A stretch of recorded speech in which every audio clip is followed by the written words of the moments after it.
আসসালামু আলাইকুম এভরিওয়ান। কী অবস্থা সবার? আশা করি সবাই ভালো আছেন। আজকে আমার একটা খুবই পছন্দের একটা রেসিপি আপনাদের সাথে শেয়ার করব, সেটা হচ্ছে চিংড়ি ভুনার রেসিপি। দেখে অবশ্যই আপনাদের কাছে লোভনীয় লেগেছে। চলুন রেসিপিটা দেখে নেওয়া যাক। আমি প্রথমে চিংড়িগুলোকে ভালোভাবে ধুয়ে বেছে এরপর আমি এগুলোতে কিছুটা হলুদ এবং লবণ মেখে নিয়েছি। এরপর একটা পাত্রে তেল গরম করে আমি সেই তেলের মধ্যে এই মেখে রাখা চিংড়িগুলো দিয়ে নিচ্ছি। আসলে চিংড়ি সেদ্ধ হতে সময় লাগে না।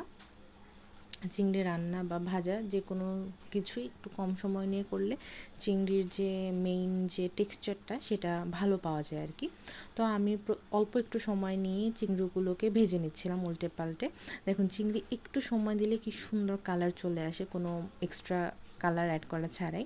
তো আমি চিংড়িগুলোকে ভেজে তুলে নিচ্ছিলাম। এভাবে আমি আমার যে সবগুলো চিংড়ি আমি 2 ব্যাচে ভেজে তুলে নিয়েছি। এরপর আমি সেম কড়াইতেই আমি চিংড়িটা রান্না করব। আমি এখানে কড়াইটা ধুয়ে নিইনি বা তেল চেঞ্জ করে নিইনি, কারণ যেহেতু আমি এখানে চিংড়ি মাছই ভেজেছি, তো চিংড়ির যে ফ্লেভারটা সেটা তেলের মধ্যে রয়ে গিয়েছে। এই জন্য আমি সেইটার মধ্যে অল্প একটু তেল অ্যাড করে এরপর আমি এখানে কাটা পেঁয়াজ দিয়ে দিয়েছি। পেঁয়াজগুলো আমি নর্মালি যেভাবে কাটে সেভাবে কেটে নিয়েছি, একদম কুচি কুচিও করিনি আবার বড় বড় করিনি, মিডিয়াম সাইজের করে নিয়েছি। এরপর সেগুলোকে আমি ভালোভাবে ভেজে নিচ্ছি।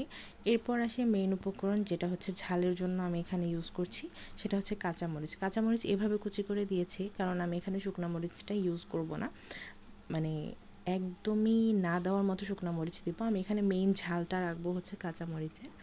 তো এজন্য আমি এভাবে ছোট ছোট করে কেটে দিয়েছি। আপনারা চাইলে বেটে দিতে পারেন, সেটা একটু বেশি ভালো হয়, কিন্তু আসলে এত অল্প কাঁচামরিচ আমি ব্লেন্ড করতে চাচ্ছিলাম না, তাই আমি একদম কুচি কুচি করে কেটে দিয়ে নিয়েছি। এরপর আমি ভালোভাবে এটাকে ভেজে নিয়েছি পেঁয়াজ কাঁচামরিচকে। যখন পেঁয়াজ কাঁচামরিচ ভাজা হয়ে গিয়েছে, এরপর আমি এখানে দিয়ে দিচ্ছি পেঁয়াজ বাটা।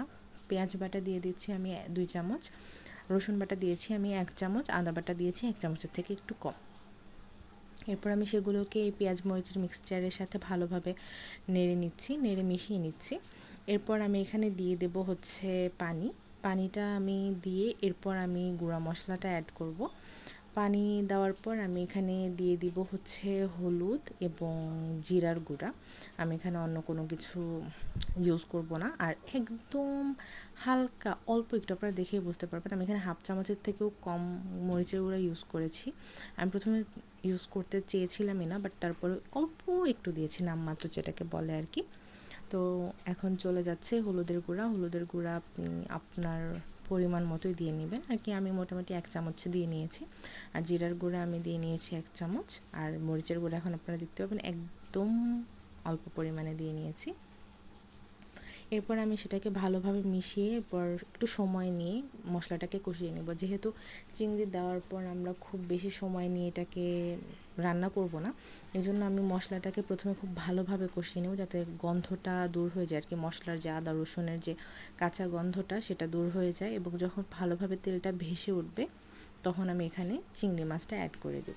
আমাদের চিংড়ি মাছের যে মশলার মিক্সচার সেখানে তেল ভেসে উঠেছে। এরপর আমি ভেজে রাখা চিংড়িগুলো এর মধ্যে দিয়ে দিচ্ছি। চিংড়িগুলো দিয়ে আমি এই মশলার সাথে ভালোভাবে চিংড়িগুলোকে একটু নেড়ে চেড়ে মিশিয়ে নেব। যেহেতু আমার চিংড়িগুলো ভাজা, আমার চিংড়িগুলো কষানোর কোনো প্রয়োজন নেই আর কি, যে আমি একটু লং টাইম নিয়ে চিংড়িগুলো কষাবো এরকম কোনো প্রয়োজন নেই। আমি জাস্ট মশলার সাথে একটু চিংড়িগুলো নেড়েচেড়ে মিক্স করে দিচ্ছিলাম। আপনারা দেখতেই পাচ্ছেন আমি এখানে মরিচের গুঁড়া একদম কম ইউজ করেছি, কিন্তু তারপরেও কালারটা অনেক বেশি সুন্দর লাগছে দেখতে। আপনারা হয়তো দেখেই বুঝতে পারছেন। আমার মিক্স করা মোটামুটি হয়ে গিয়েছে। আমি আর বেশিক্ষণ এটাকে নাড়াচাড়া করব না। আমি এর মধ্যে দিয়ে দিব পানি। পানিটা আমি এখানে অল্প পরিমাণে দিয়েছি, কারণ আমি যেহেতু বলে চিংড়ি কুক হতে আসলে ওরকম সময় লাগে না, খুবই কম সময় লাগে চিংড়ি কুক হতে। এটা আসলে সবাই জানে, নতুন কিছু না। তো আমি অল্প একটু পানি দিয়ে দিচ্ছি। পানি দিয়ে আমি এটাকে ভালোভাবে মিক্স করে এরপর আমি ঢাকনা দিয়ে ঢেকে দিব। আমি যে জিনিসটা ভুলে গিয়েছি সেটা হচ্ছে লবণ দিতে ভুলে গিয়েছিলাম। আমার পানি দেওয়ার পরে মনে পড়েছে যে আমি লবণ দিইনি। আমি একটু চেক করে দেখলাম যে আমি আসলে লবণ দিইনি। তখন আমি লবণ অ্যাড করে নিয়েছি। লবণের পরিমাণটা তো সবাই জানেন যে লবণ নিজের আন্দাজ মতো আপনারা যেরকম খান সেরকম করে দিতে হবে। দেখেন আমি অলরেডি ঢাকনা দিয়ে ঢাকা দিয়ে দিয়েছি। এরপর আমার মনে হয়েছে যে আমি আসলে লবণটা দেইনি, এরপর আমি লবণটা দিয়ে নিচ্ছি।